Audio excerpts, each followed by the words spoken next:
Surah Anfal hubung kait dengan surah sebelum.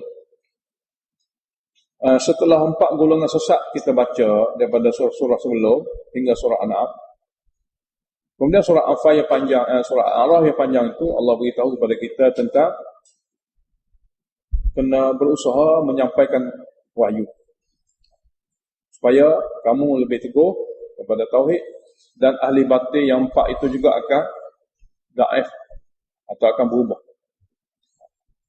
Dan dalam perkara wahyu kamu kena sabar, seperti mana Nabi-Nabi pada zaman masing-masing. Allah Ta'ala sebut Nabi Adam, macam mana dia terpedaya oleh syaitan dan akhirnya dia kembali dengan keadaan makbul yang diterima oleh Allah Ta'ala.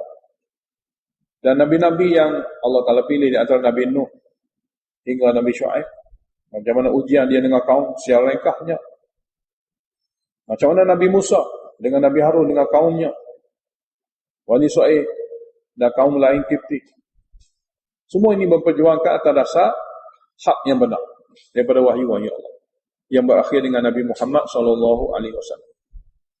Jadi perjuangan mestilah diteruskan.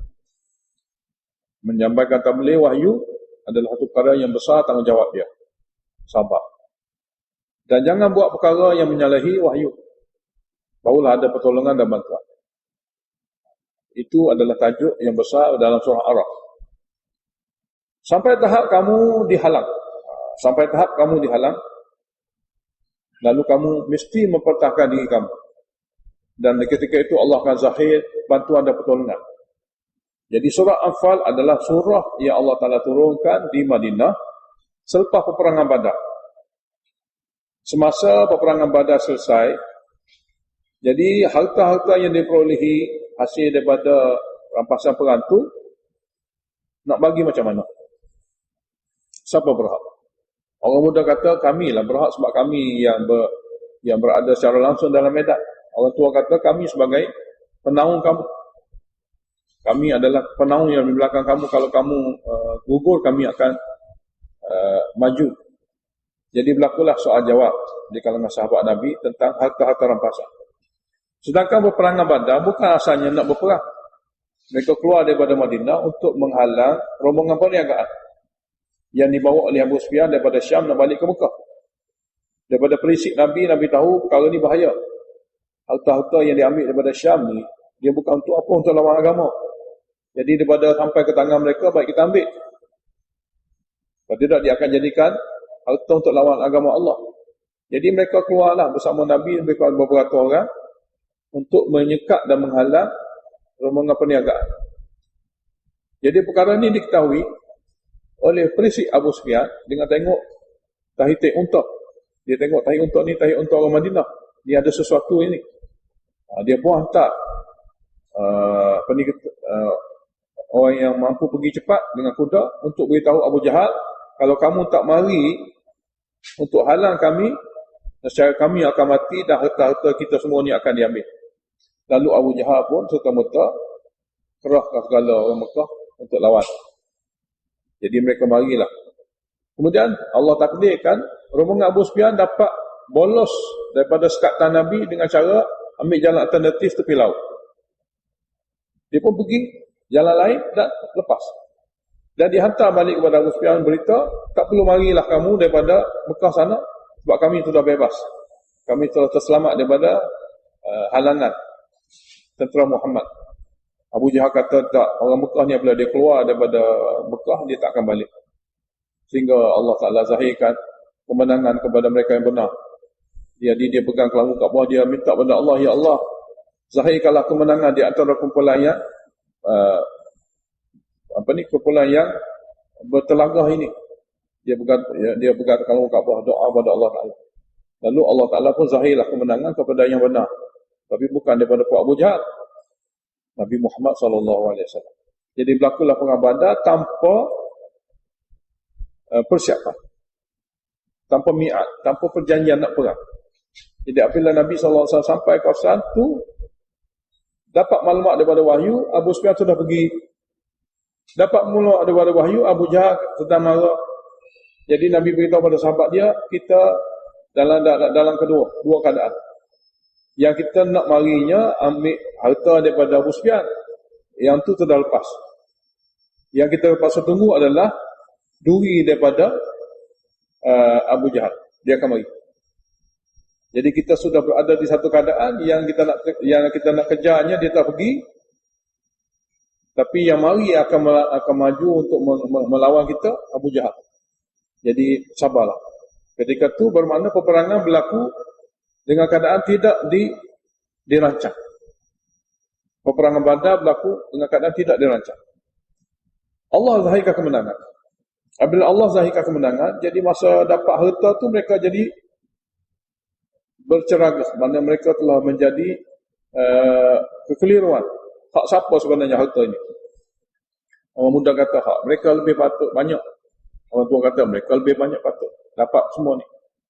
Jadi Allah turunkan surah Al-Anfal. Allah akan beritahu pada mereka, segala harta ini serah pada Allah.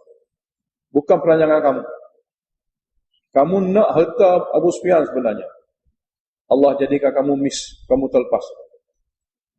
Tentera Abu Jahal mari ini bukan rancangan kamu. Oleh kerana itu biar kami bahagikan. Itu mudah-mudah makna daripada surah ini. Harta-harta rampasan perang ini, oleh kerana kamu datang sini bukan daripada rancangan untuk perang, Allah bagi kemenangan, jadi biar kami akan bahagikan harta rampasan perang. Kemudian Allah beritahu pula kepada orang Islam, sebab-sebab kemenangan.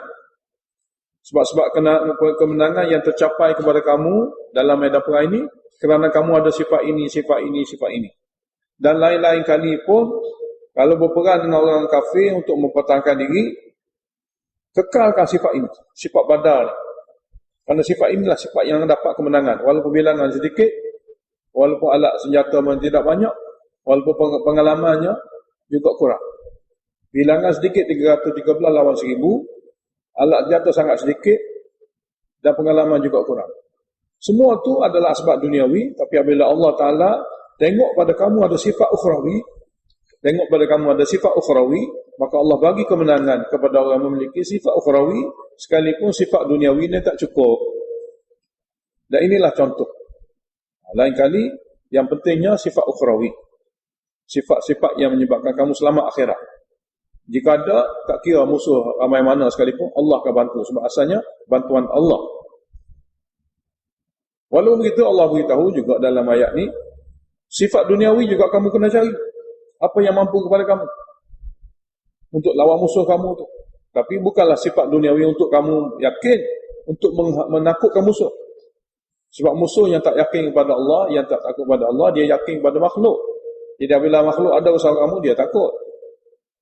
Apabila kelekapan dunia ada pada kamu, dia pun beringat. Tapi kamu takut pada Allah. Jadi segala-gala persiapan untuk menakutkan musuh, jangan abaikan. Tapi persiapan asas kamu adalah takut kepada Allah. Jadi turunlah surah Anfal. Di sini Allah Ta'ala ada undang-undang dalam surah ini nak beritahu sifat-sifat ukhrawi yang ada pada sahabat masa perang Badar. Sifat inilah yang Allah Ta'ala nak kepada semua hamba dia dalam apa saja keadaan. Bismillahirrahmanirrahim. Yas'alunaka 'anil anfal. Mereka tanya kamu wahai Muhammad tentang harta rampasan yang mereka dapat daripada harta Badar ni. Macam mana nak buat? Sahabat tanya. Qul, katalah kepada mereka, al-anfalu lillah. Harta-harta rampasan perang ini lillahi war rasul. Serah kepada Allah dan Rasul untuk membagikannya. Dalam perkara ini, kamu tak perlu tanya harta-harta, fattaqullah, kamu kena takut kepada Allah. Jangan sekali-kali berlaku pada kamu kesilapan hingga terlanggar hukum. Di antara lain, berhubung harta pecah belah. Berhubung harta bertengkar, berdengki. Jangan takut pada Allah sungguh-sungguh. Wa aslihu dzata bainikum. Sentiasa eratkanlah hubungan di antara kamu. Kamu ahli tauhid. Yang satu Allah Ta'ala.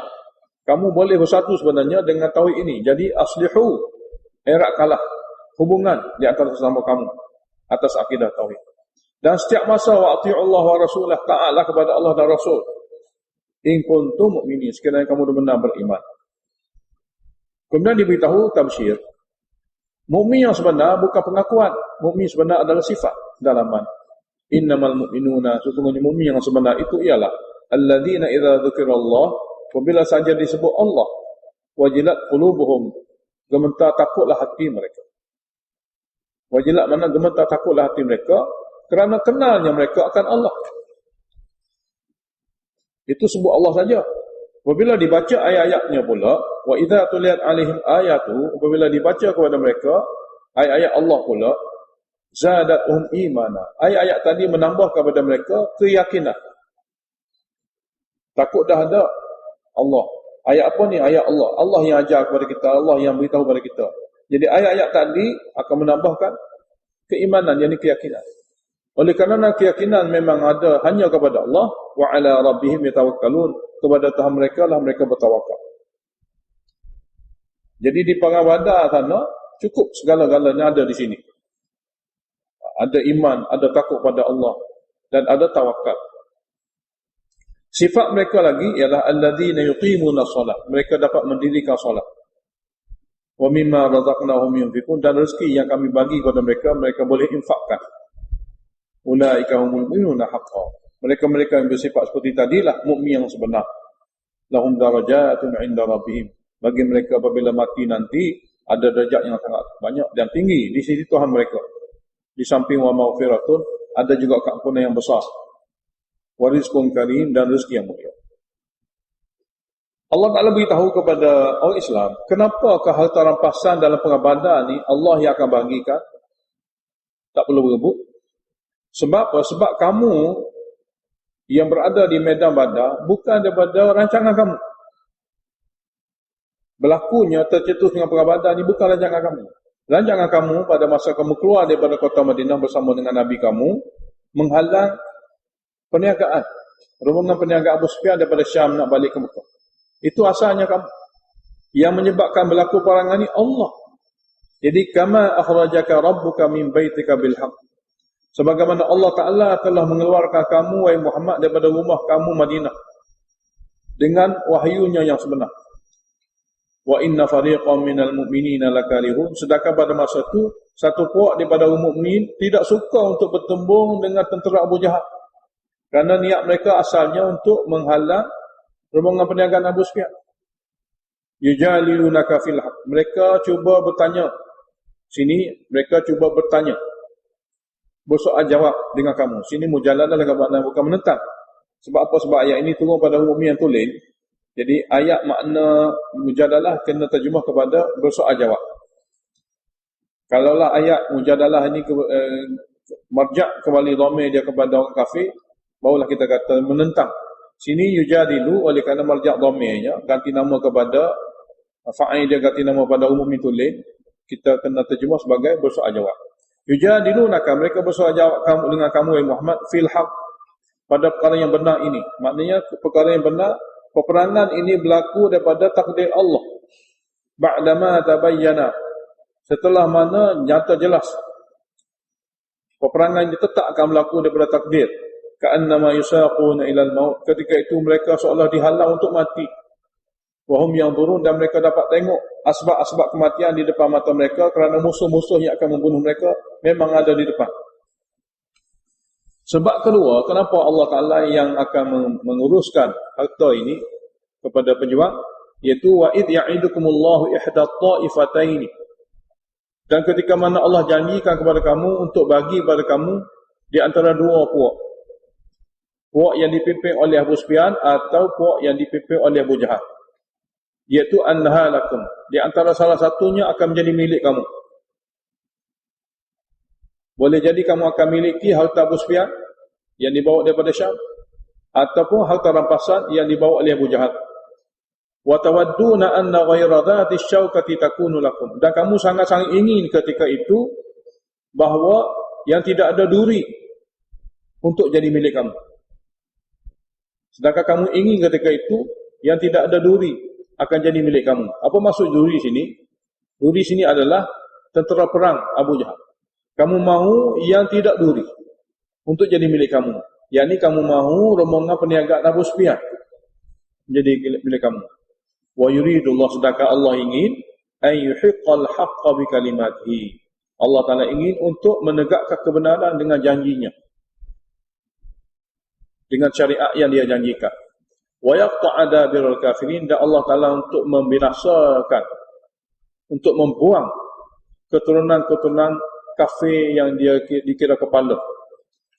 Jadi dengan cara peperangan Badar, Allah Ta'ala ingin menegakkan kebenaran daripada janji-janji, daripada syariatnya, dia akan bantu dan tolong. Maka daripada perang Badar ni zahirlah janji itu. Yang kedua, wa yaqta'a, Allah Ta'ala nak membinasakan, Allah nak membuang keturunan golongan kafir yang menjadi ketua kafir di Badar ni sebagai sampah. Lihiqal haqqa, supaya Allah Ta'ala dapat tegakkan kebenaran.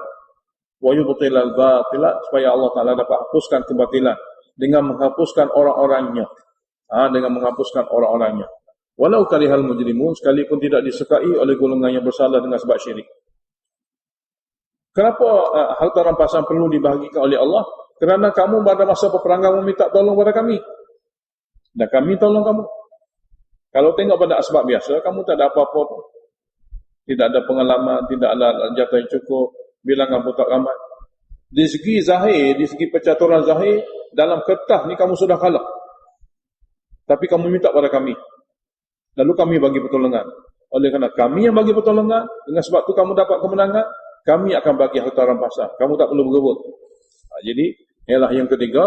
Sebab yang ketiga ialah id tastaghithuna rabbakum. Ketika kamu berdoa sungguh-sungguh kepada Tuhan kamu, supaya bantu, supaya tolong, fastajaba lakum. Lalu Tuhan kamu telah menerima doa kamu.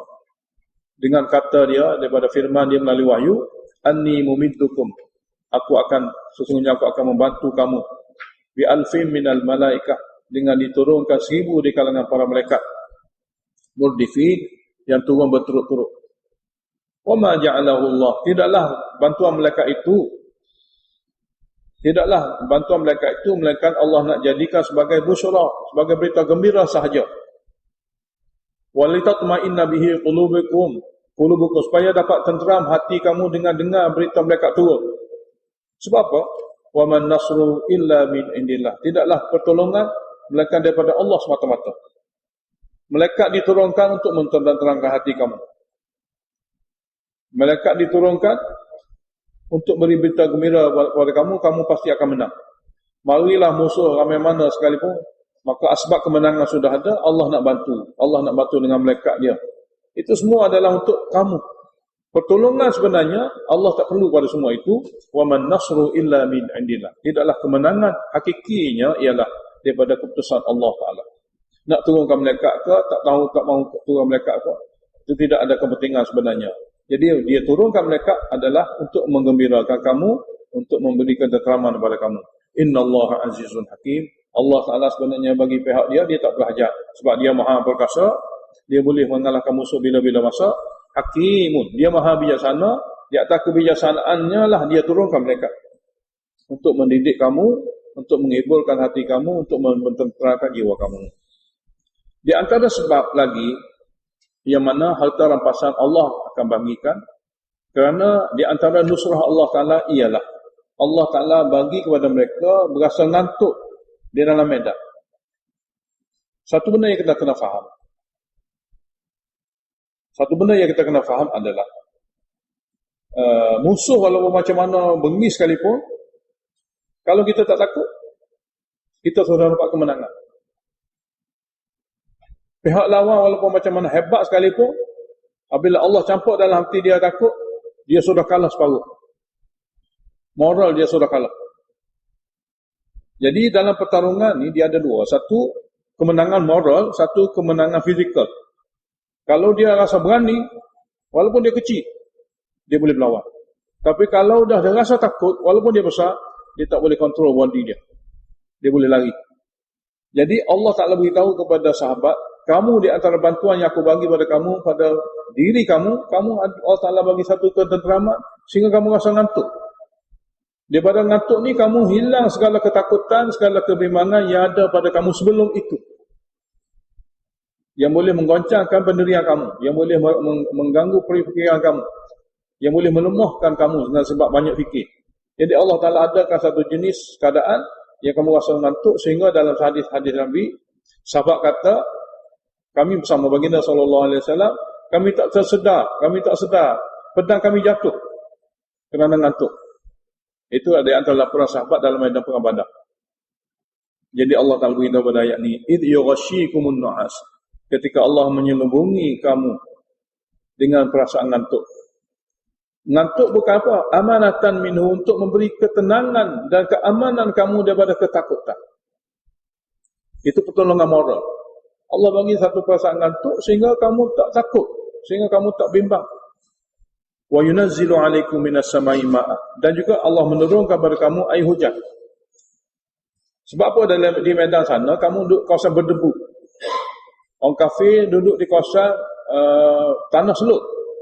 Pada masa belum turun hujan, kamu nak berjalan tak boleh dengan laju kerana kamu diganggu oleh pasir. Mereka boleh berjalan dengan laju sebab di atas tanah selut. Tiba-tiba Allah turunkan hujan, selut menjadi keadaan yang berlumpur, menyebabkan mereka tergelincir, mudah jatuh dengan sebab licin. Manakala pasir pula dengan sebab air hujan, ia jadi mudah untuk berjalan. Jadi Allah Ta'ala menurunkan kepada kamu daripada langit sana air hujan. Di antara kelebihannya, liyutahhirakum bihi, untuk bersuci kamu, supaya kamu dapat bersuci dengannya. Wa yudhiba ankumur rijsa syaitan, dan Allah Ta'ala menghilangkan daripada kamu bisikan was-was syaitan kerana nak sembahyang tak ada air. Jadi Allah turunkan hujan, bisikan syaitan pun tidak ada, hilang begitu. Dan juga kamu pun boleh guna untuk bersuci. Lagi waliyadbitu ala qulubikum, dan juga untuk memberi ketenangan pada hati kamu kerana Allah Ta'ala telah bagi nusrahnya. Dengan sebab air hujan itu, alhamdulillah Allah bagi nusrah. Dan wa yuthabbita bihil aqdam, Allah Ta'ala meneguhkan kaki kamu dengan sebab pasir telah bertukar menjadi kuat untuk berjalan dan untuk berlari berbanding dengan pihak musuh yang menyebabkan mereka jatuh. Itu adalah merupakan nusrah daripada Allah. Oleh kerana nusrah daripada Allah sedemikian cara luar biasa, maka pembahagian harta rampasan kena serah pada Allah. Sebab yang kelima, id yuhi rabbuka ilal malaika, ketika Allah Ta'ala bagi ilham kepada para malaikat, anni ma'akum, yakni kamu wahai malaikat beritahu kepada Nabi dan beritahu kepada umat melalui ilham, anni ma'akum, sesungguhnya aku bersama kamu. Fatabbitul ladzina amanu, maka teguhlah hati-hati orang beriman. Mana kobarkanlah semangat mereka. Sa'ulqi fi qulubil ladzina kafaru ru'ba, dan juga satu lagi bantuan, aku akan campakkan ke dalam segala hati orang-orang kafir Mekah itu ru'ba, takut serta gerung kepada kamu. Kamu Allah Ta'ala bagi keteguhan dan semangat yang kental di balik musuh, walaupun dia seribu orang bilangan, Allah campak dalam hati setiap mereka takut dan gerung. Oleh kerana itulah fadribu fawqal ana, pancunglah di leher mereka, wadribu minhum kull banat, dan kerakkanlah segala jari jemari mereka.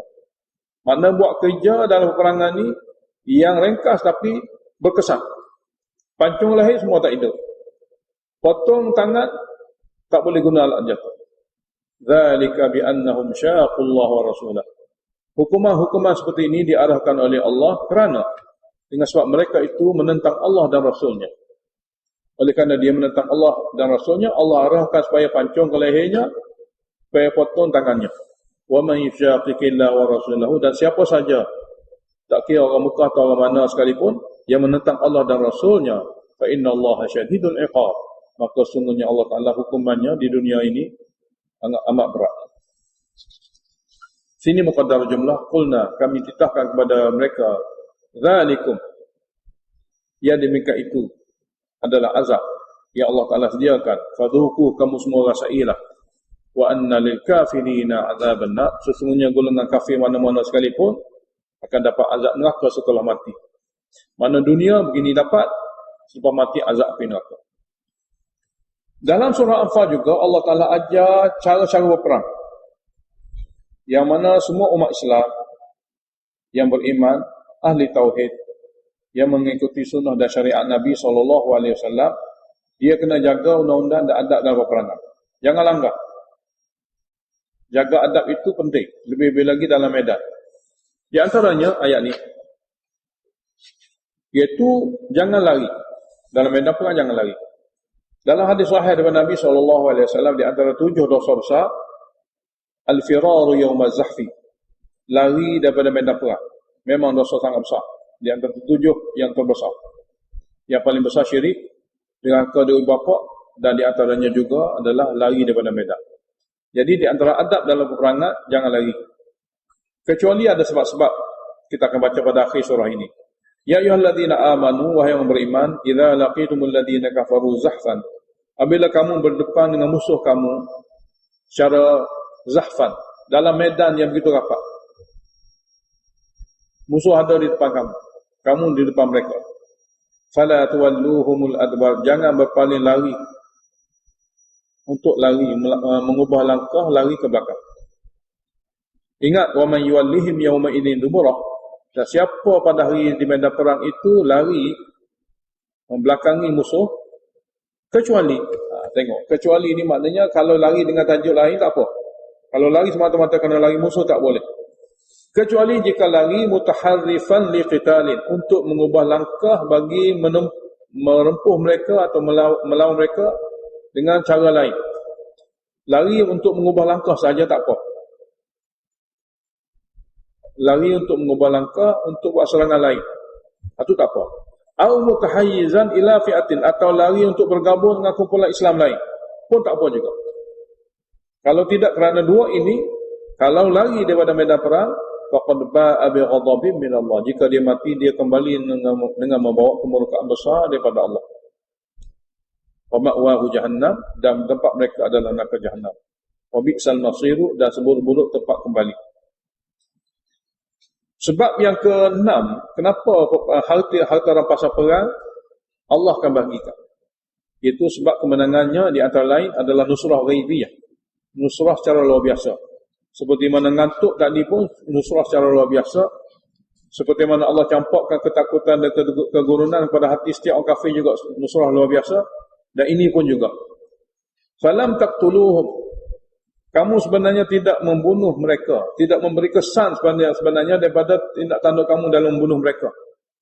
Walakinnallaha qatalahum, akan tapi Allah Ta'ala sebenarnya pemberi sebab, penyebab sebenar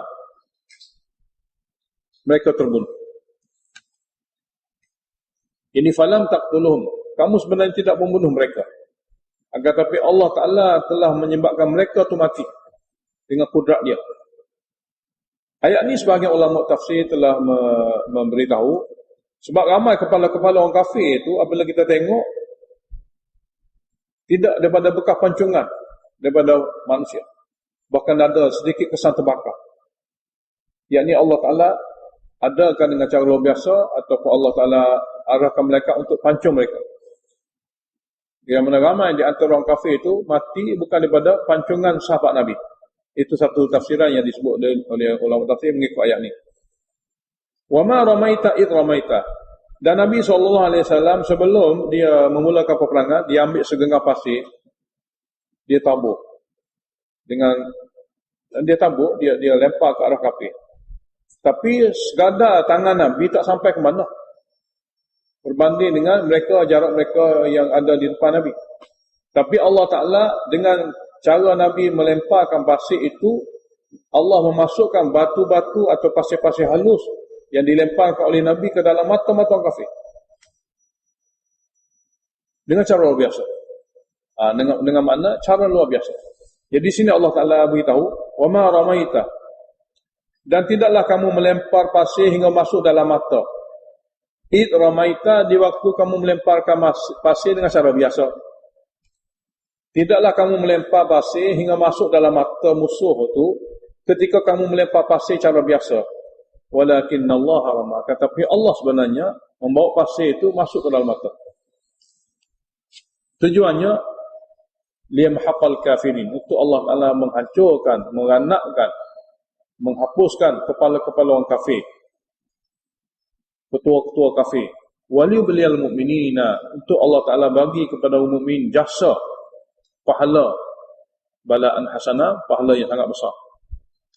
Innallaha sami'un alim, sesungguhnya Allah Maha mendengar lagi Maha mengetahui. Kenapakah Allah Ta'ala lakukan demikian? Dzalika, Sebahagian zalikum, sebahagian yang kamu dengar itu adalah hikmah-hikmah kemenangan dalam peperangan. Wa annallaha muhinu kaidil kafirin, dan sesungguhnya Allah Taala juga di antara hikmah peperangan ini menghinakan rancangan jahat orang kafir, melumpuhkan rancangan jahat orang kafir. Tadi yang diberitahu tadi adalah hikmah-hikmahnya juga yang besar-besar. Ini pun itu Allah Ta'ala untuk melumpuhkan rancangan jahat kafir dengan diberinya kemenangan begini. Ayat ke-9 dah dituju kepada orang Mekah. In tastaftihu, sekiranya kamu minta bantuan dan pertolongan wahai Abu Jahal, maknanya gitu. Sekiranya kamu minta kemenangan semasa kamu memegang kelambu Kaabah, sebelum kamu keluar daripada Kaabah untuk marah ke Badar, faqad ja'akumul fathu, telah datang kepada kamu kemenangan, tapi tidak berpihak pada kamu, berpihak kepada orang sebenarnya dapat kemenangan. Wa in tantahu, sekiranya kamu berhenti daripada melawan Nabi dan melawan Islam, fahuwa khairul lakum, maka yang demikian itu lebih baik bagi kamu.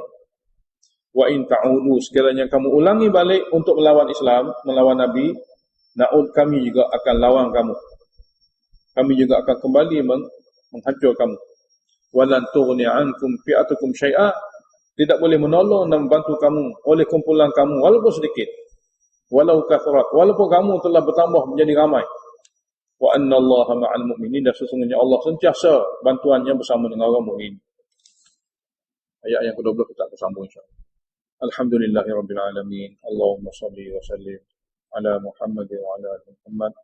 اللهم وفقنا لما تحب وترضى واجعل آخرتنا خيرا من الأولى رضينا بالله ربا وبالإسلام دينا وبمحمد نبيا ورسولا اللهم انفعنا بما علمتنا وعلمنا ما ينفعنا وزدنا علما الحمد لله على كل حال ونعوذ بالله من حال أهل النار اللهم اشرح صدورنا للإسلام اللهم حبب إلينا الإيمان وزينه في قلوبنا وكره إلينا الكفر والفسوق والعصيان اللهم اجعلنا من الراشدين وصلى الله على محمد وعلى آله